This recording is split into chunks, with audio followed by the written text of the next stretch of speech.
낮은 곳으로 가라 라는 제목으로 말씀을 전하고자 합니다. 우리 성도님들은 언제 가장 행복하세요? 사람은 언제 가장 행복할까요? 우리 옆에 계신 분들과 함께 인사 한번 해보기를 원합니다. 요즘 행복하신가요? 이렇게 인사하겠습니다. 요즘 행복하신가요? 오늘 그 비결을 말씀드리고자 합니다. 성경에서는 우리가 언제 행복한지, 그리고 주님께서 무엇이라고 가르쳐 줬는지 알려주시기 때문이에요. 요즘 핫한 박사님이 계세요. 뇌과학자 장동선 박사님이신데요. 이분께서 행복이라는 주제로 글을 쓰셨어요. 그리고 그 글이 기사화가 되었습니다. 제목은 이러합니다. 나보다 남을 위할 때 우리는 더 행복하다. 뇌과학자가 이야기하기로 나를 위하여서 사는 삶보다 다른 타인을 위하여서 살아갈 때 우리는 진짜 행복한 존재가 된다라고 이야기했다는 겁니다. 골자는 이러합니다. 행복이 본래 사람과 사람 사이의 관계 속에서 만들어지는 사회적인 과정이라는 겁니다. 타인에게 도움이 되는 행동이 이 뇌의 보상 체계를 활성화한다는 겁니다. 뇌와 뇌가 만나고 타인과 타인이 만났을 때 도파민과 옥시토신 같은 그러한 분비물들이 신경 발달 물질이 분비가 된다라는 거예요. 뇌가 판단을 하기로 생존에 중요한 가치 있는 인식으로 보상 신호를 보낸다고 합니다. 즉 뇌와 뇌가 연결되어 관계를 맺고 타인을 돕거나 이 사랑하는 행위를 하며 타인과 타인의 생각과 감정을 상호 작용할 때 호르몬의 영향으로 인하여서 우리는 행복감을 느낀다라는 거예요. 이 뇌의 자연스러운 사회적 보상 메커니즘이 바로 그러하다라고 이야기를 하였습니다. 타인을 사랑한다는 것은 곧 자신을 위한 일이기도 하다라는 거죠. 내가 행복하고자 다른 사람을 사랑하는 것이 아니라 다른 사람을 사랑했더니 나 또한 행복해지는 그러한 서로 윈윈하는 상호작용이 우리 안에서 일어난다라는 겁니다. 오늘 본문 속에서도 예수님께서는 타인에게 가까이 가세요. 하늘의 모든 영광과 권세를 가지고 계신 분이 이 땅에 내려오셔서 다른 사람을 향하여서 나아가시는 것을 보게 됩니다. 오늘 본문에서는 마태를 부르세요. 죄인 중에 죄인이었고 로마의 앞잡이였고 모든 세금을 다 걷어서 오히려 착복함으로 로마의 배만 불리었던 그 사람이 바로 세리 마태가 아니었습니까? 주님께서는 그 세리 마태를 부르시고 내가 너희 집에서 함께 식사하기를 원한다. 거기서 식탁의 교제를 하면서 죄인들이 찾아오고 세리와 창기들이 함께 와서 식탁에 앉습니다. 그런 본문이 오늘 우리에게 소개해 주시는 하나님의 말씀이다라는 거예요. 사랑하는 성도 여러분, 예수님께서는 몸소 우리에게 보여주셨어요. 낮은 곳으로 가라고 초대를 하십니다.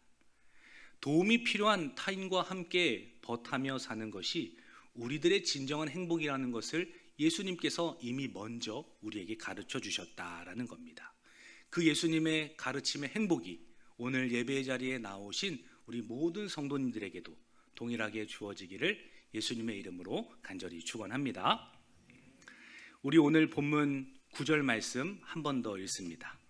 예수께서 그곳을 떠나 지나가시다가 마테라 하는 사람이 세간에 앉아 있는 것을 보시고 이르시되 나를 따르라 하시니 일어나 따르니라. 아멘.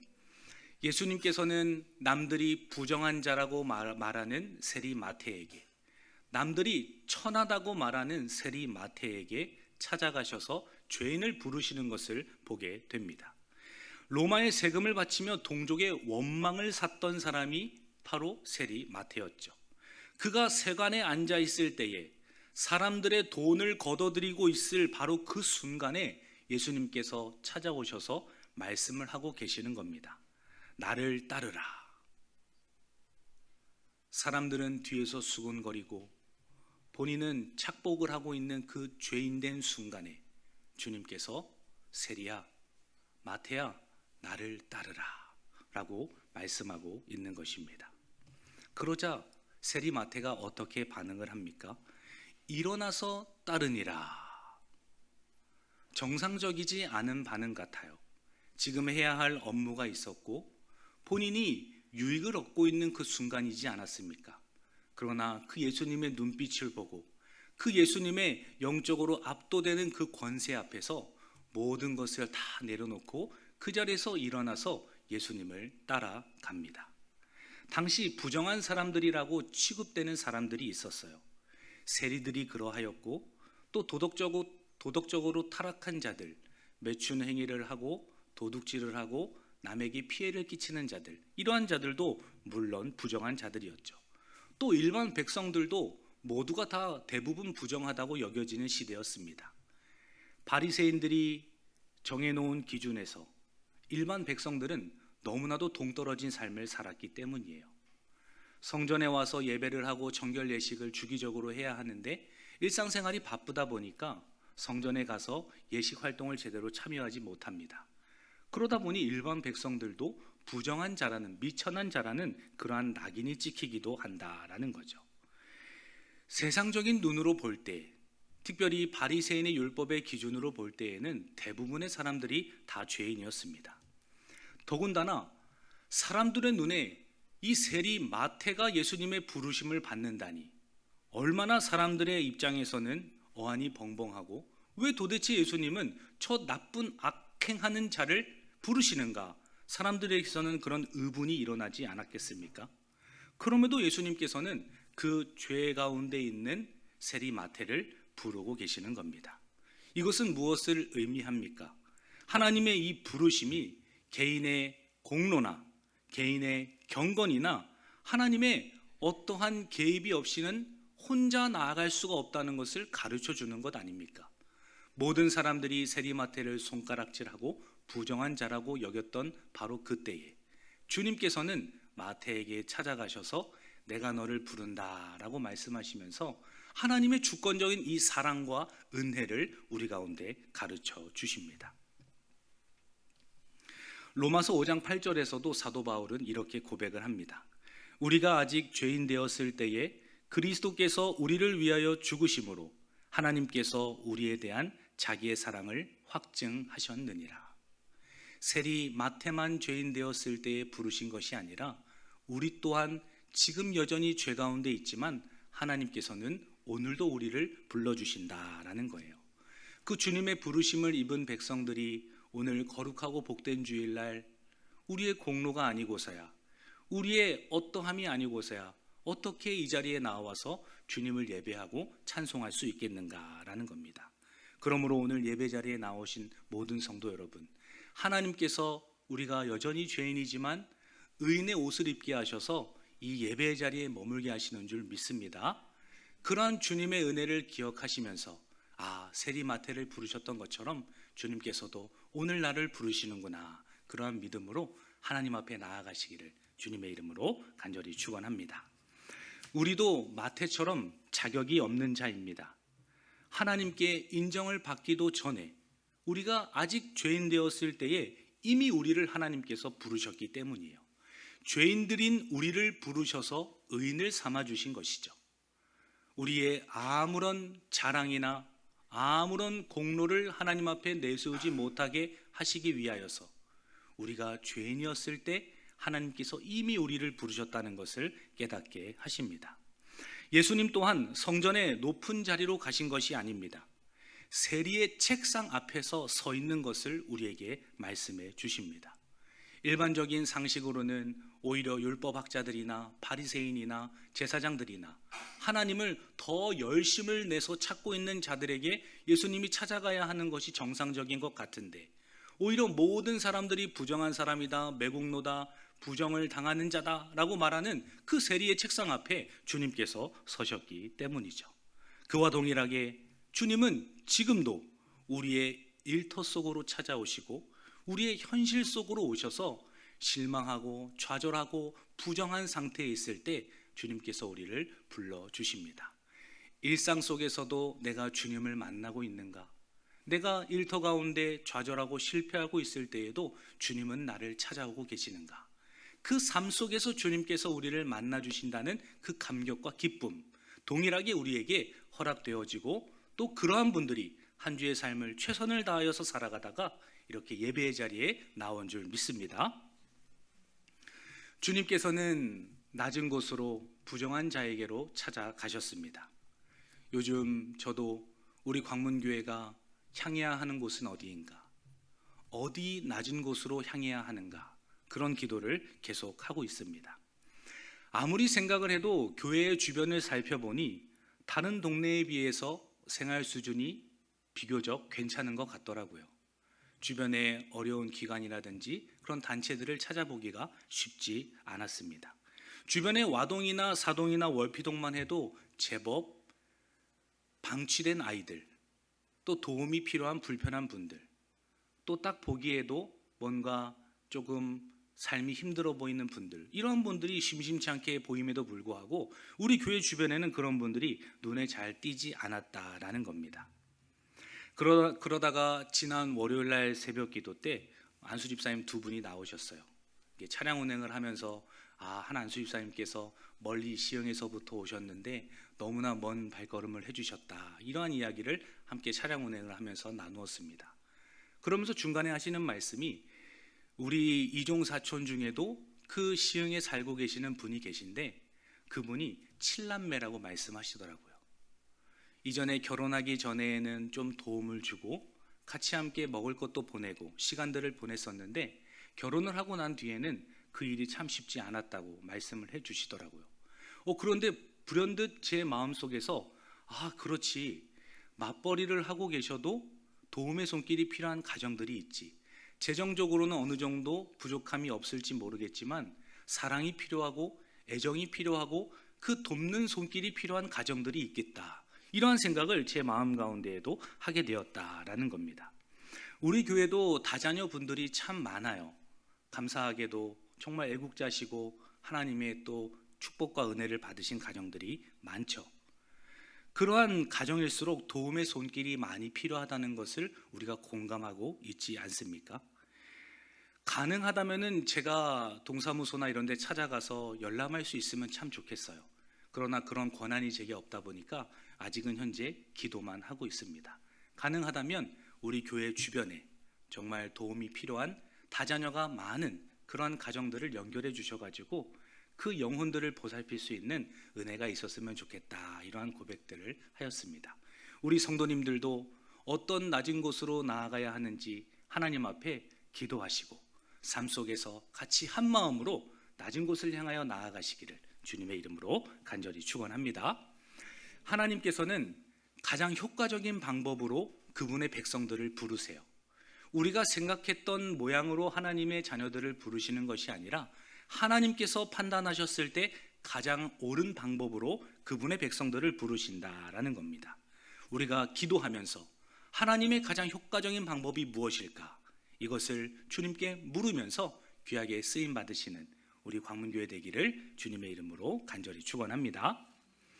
주님께서는 그러한 낮은 자를 부르셨고 또 이어서 그 염치불구하고 죄인들은 예수님 곁에 있는 것을 우리에게 이어서 들려줍니다. 10절과 11절 말씀 우리 함께 이어서 읽습니다.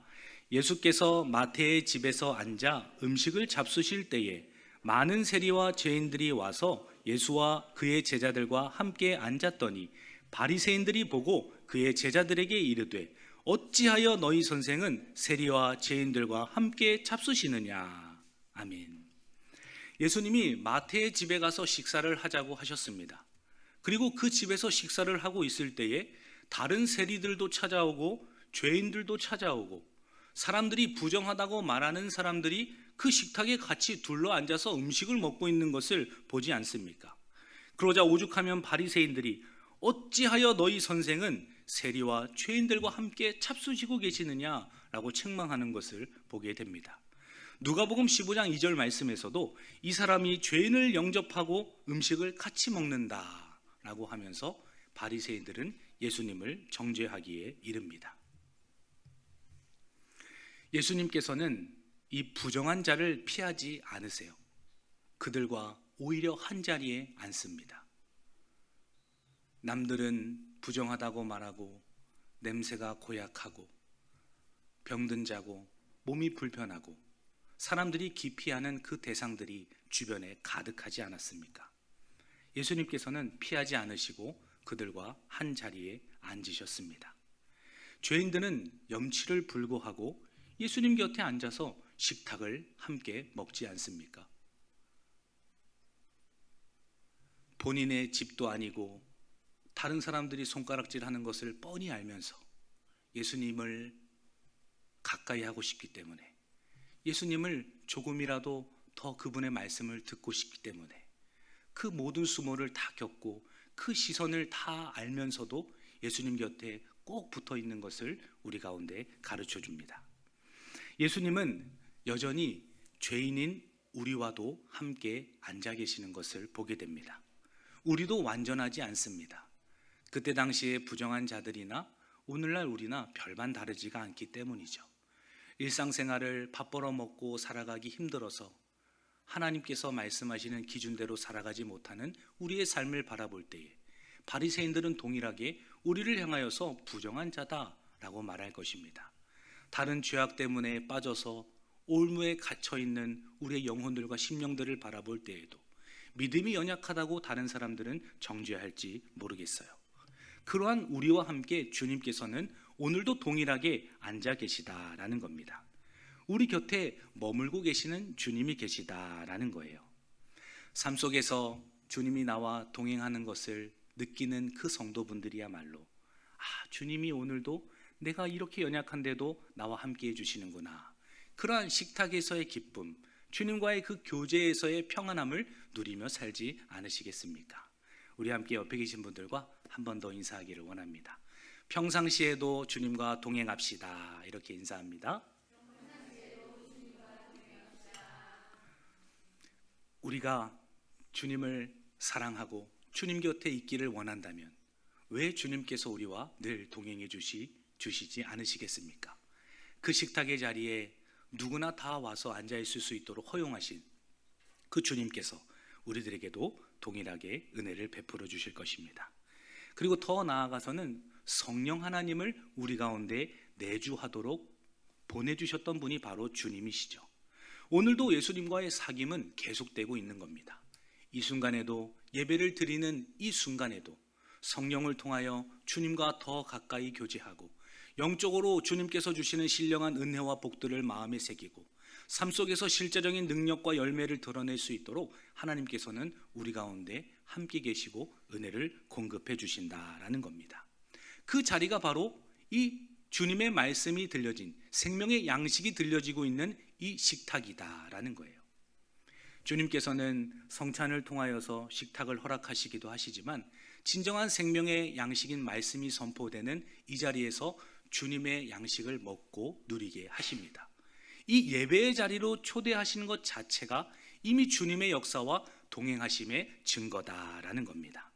그 식탁은 주일마다 드리는 예배 속에서도 여전히 이어지고 있기 때문입니다. 초등학교 저학년 때 일입니다. 부모님께서 맞벌이를 하셨어요.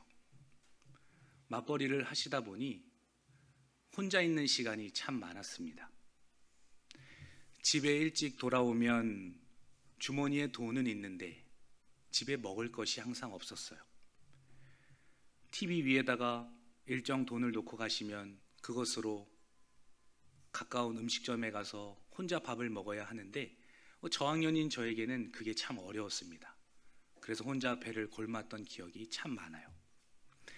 근데 마당에서 여러 가구가 같이 함께 살았던 그런 다세대 주택에 살고 있었습니다. 옆에 친한 이모댁이 있었어요. 늘 배가 고프면 그 집 앞에서 서성거렸습니다. 여름이 되고 날씨가 따뜻할수록 집 문을 열고 살았잖아요. 그때 배고팠던 제가 그 집 앞을 하루에 10번이고 12번이고 서성서성 거리는 거예요. 그렇게 인기척을 자주 냈습니다. 그런 기억이 제 안에 있어요. 그러면 어린 저를 불쌍히 보시고 이모님이 들어와서 같이 식사를 하자고 초대를 해주셨어요. 그것이 한두 번이 아니고 자주 얻어먹었던 그런 기억이 제 안에 있습니다. 제가 오늘 말씀을 준비하면서 그 예수님의 식탁과 제가 어릴 때 초대받았던 그 식탁이 오버랩이 되면서 그 자리에서 주님께서 나를 초대해 주신 것이구나. 연약한 나를 불러주고 함께 시간을 보냈던 그 이모님을 통해 내가 주님의 사랑을 누렸던 것이구나. 이런 생각을 하게 되었다라는 겁니다. 저에게는 그 식탁이 예수님과 함께한 식탁이었다라는 겁니다. 사랑하는 성도 여러분, 우리의 작은 섬김과 헌신이 우리의 의와 자랑 같아 보이지만 주님께서는 그 시간과 헌신과 수고를 통해서 한 영혼들이 주님의 사랑을 느끼고 그분을 알아갈 수 있도록 허락해 주시는 통로로 사용해 주세요. 그러므로 돌아오는 한 주의 삶 가운데 도움이 필요한 자들이 있다면, 조금 연약해 보이는 지체들이 있다면 막힘없이 거침없이 먼저 손을 내미시고 함께 천국의 식탁을 교제하시는 주님의 사람들이 되시기를 예수님의 이름으로 간절히 축원합니다. 복음이 선포되는 자리는 이 깨끗한 사람들이 모여 있는 자리가 아닙니다. 오히려 죄로 상한 자들이 예수님 곁에서 치유받고 회복을 하는 그러한 은혜의 자리이기 때문이에요. 우리 안에도 여전히 연약함이 있지만 그분의 임재는 우리를 떠나지 않습니다. 우리가 주님을 멀리 떠나 있을 때에도, 지금은 하나님의 말씀에 벗어나 십계명을 범했을지에도, 오히려 하나님이 원하시지 않는 사람들과 더 가까이 지내고 있을 바로 그 순간에도 주님의 임재는 떠나지 않는다라는 겁니다. 성령께서는 내주하심으로 우리는 매일 예수님 곁에 앉아 있을 수 있는 자가 되도록 우리에게 명분과 또 기회를 허락해 주셨기 때문이에요. 주님께서도 내가 문 밖에서 문을 두드릴 것이다. 너희가 열고 나와 더불어 함께 먹었으면 좋겠다 라고 초대해 주시지 않았습니까? 이것이 요한계시록 3장 20절입니다. 볼지어다 내가 문 밖에 서서 두드리노니 누구든지 내 음성을 듣고 문을 열면 내가 그에게로 들어가 그와 더불어 먹고 그는 나와 더불어 먹으리라. 누구든지 라고 주님께서 말씀하셨어요. 사랑하는 성도 여러분, 지난 한 주의 삶이 주님 앞에 내세울 것이 아무것도 없더라도 누구든지 주님께서 나오라고 하신 그 말씀을 붙들고 오늘도 거룩하고 복된 주일 주님의 영광을 드러내시고 마음껏 그분 안에서 사랑하시는 우리 모두가 되기를 간절히 바랍니다. 자격 없는 자들에게 주어지는 은혜임을 드러내시기 위해서 죄인들과 함께 식사하시는 거예요. 우리의 아무 공로 없음을 적나라하게 폭로하시고자 우리와 함께 식탁의 교제를 나누십니다. 오늘 예배의 자리에 나오도록 불러주시고 환경과 마음을 허락하신 우리 주님께 영광의 박수 올려드리도록 하겠습니다. 주님의 은혜가 아니면 우리는 정말 아무것도 설명할 수가 없기 때문이에요. 마지막으로 우리가 어디로 향해 나아가야 합니까? 우리의 시선과 발이 낮은 곳을 향해야 한다라는 겁니다. 우리 12절과 13절 말씀 한 번 더 읽겠습니다. 예수께서 들으시고 이르시되 건강한 자에게는 의사가 쓸데없고 병든 자에게라 쓸데있느니라. 너희는 가서 내가 긍휼을 원하고 제사를 원하지 아니하노라 하신 뜻이 무엇인지 배우라. 나는 의인을 부르러 온 것이 아니요 죄인을 부르러 왔노라 하시니라. 아멘. 예수님께서는 건강한 자를 부르신 것이 아닙니다. 의인을 부르러 오신 것이 아닙니다. 오히려 병든 자, 연약한 자, 가난한 자, 죄인을 구원하시기 위하여서 그들의 마음을 여시고 함께 하시기를 주님께서 초청하고 계시죠. 이 바리새인들이 예수님을 비난하지 않습니까? 그러자 주님께서 말씀하시죠. 건강한 자에게는 의원이 쓸데없다. 병든 자에게라 쓸데가 있느니라. 우리는 어떤 사람들과 더 가까이 지내려고 하십니까? 주변에 세상적으로 잘 나가는 사람, 지식이 많은 사람, 정보력이 좋은 사람, 또 재테크를 잘하는 사람, 뭔가 배울 것이 있는 사람, 그런 사람들과 오히려 더 가까이 하려고 하는 우리의 삶의 모습이 있지 않느냐라는 거예요. 누가 봐도 건강한 사람이랑은 다들 지내고 싶어 합니다. 그러나 주님께서는 오늘 우리들에게 가르쳐 주시는 거예요. 병든 자에게라 내가 쓸모가 있는 것이다.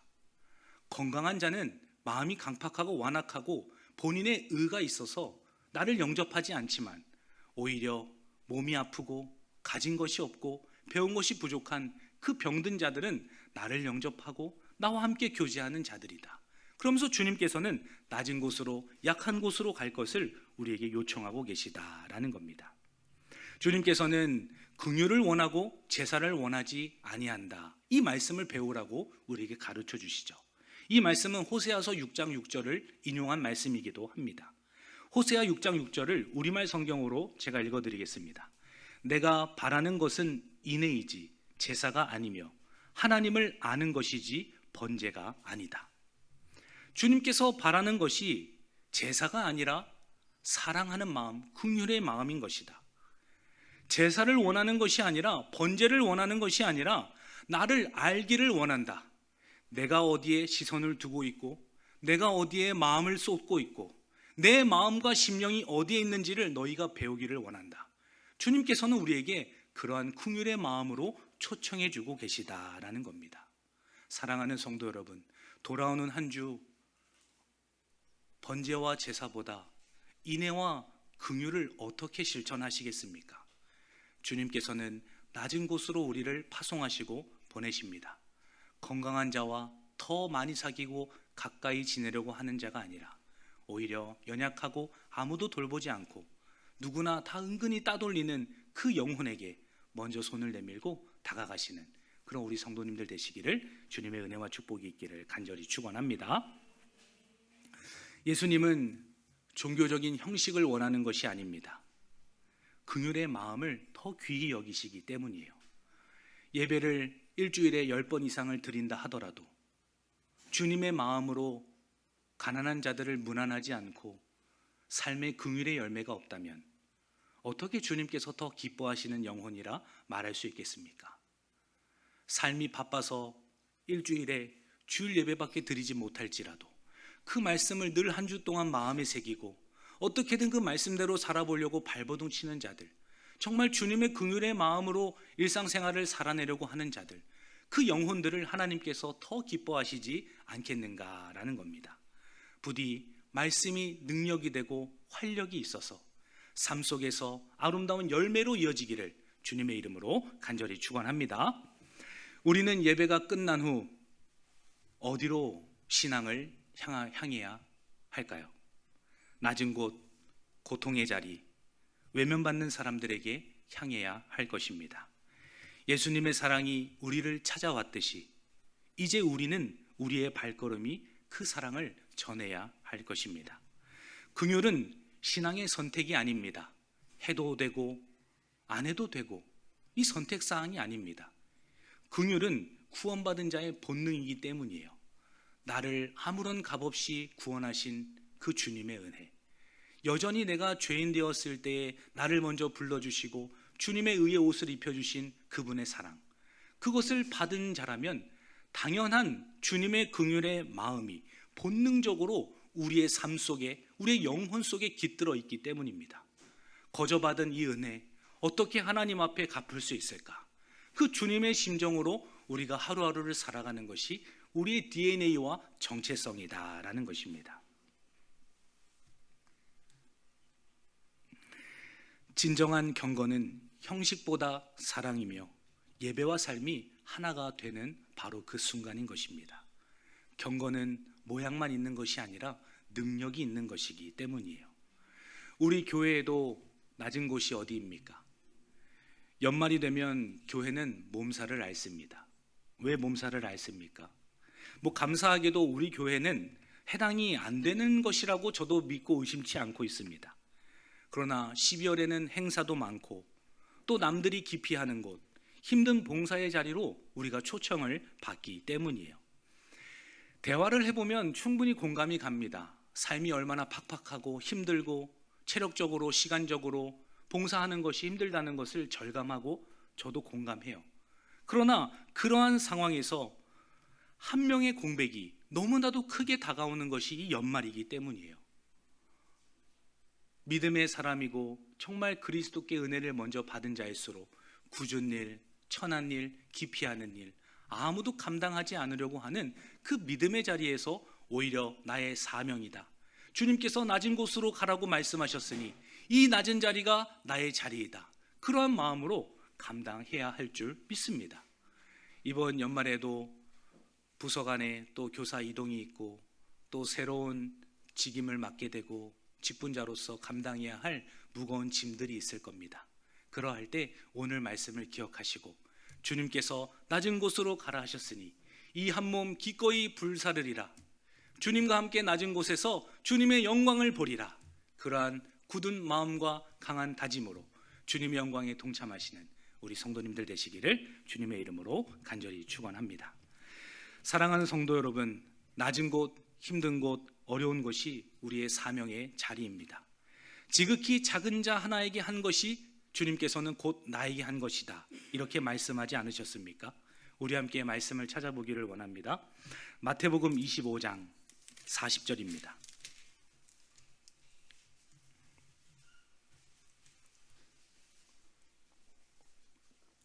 마태복음 25장 40절 말씀 함께 읽습니다. 임금이 대답하여 이르시되 내가 진실로 너희에게 이르노니 너희가 여기 내 형제 중에 지극히 작은 자 하나에게 한 것이 곧 내게 한 것이니라 하시고. 아멘. 예수님께서는 어린 작은 아이 한 사람에게, 병든 자고 가난한 작은 자 한 사람에게 물 한 그릇 떠준 것, 칭찬의 말을 한번 건넨 것, 따뜻한 눈빛을 한번 보내준 것, 이것을 주님께서는 귀하게 여기신다라고 말씀을 하십니다. 예수님은 하늘의 보좌에서 가장 낮은 곳으로 내려오신 분이에요. 그분은 세리 마태를 부르셨습니다. 죄인들과 함께 식사를 하시고 이제 우리에게 말씀하고 계시는 겁니다. 가서 너도 이와 같이 하라. 함께 인사하겠습니다. 가서 이와 같이 하라. 인사합니다. 가서 이와 같이 하라. 아멘. 돌아오는 한 주도 약한 자, 병든 자, 도움이 필요한 자에게 먼저 손을 내밀어 주시는 우리 성도님들 되시기를 주님의 이름으로 간절히 축원합니다. 하나님 아버지, 감사합니다. 오늘 말씀을 통하여서 진짜 행복한 그 순간은 타인을 위한 것이고 주님의 시선이 머문 곳에 우리의 발이, 우리의 손이 함께 머무는 것임을 깨닫게 하셨습니다. 돌아오는 한 주 동안 주님 보기를 원합니다. 가난한 자, 병든 자, 약한 자, 눈먼 자를 보게 하시고 주님의 능력으로, 주님께서 주시는 권세로 회복의 역사에 동참할 수 있도록 역사하여 주옵소서. 감사드리며 살아계신 예수님의 이름으로 기도하옵나이다. 아멘.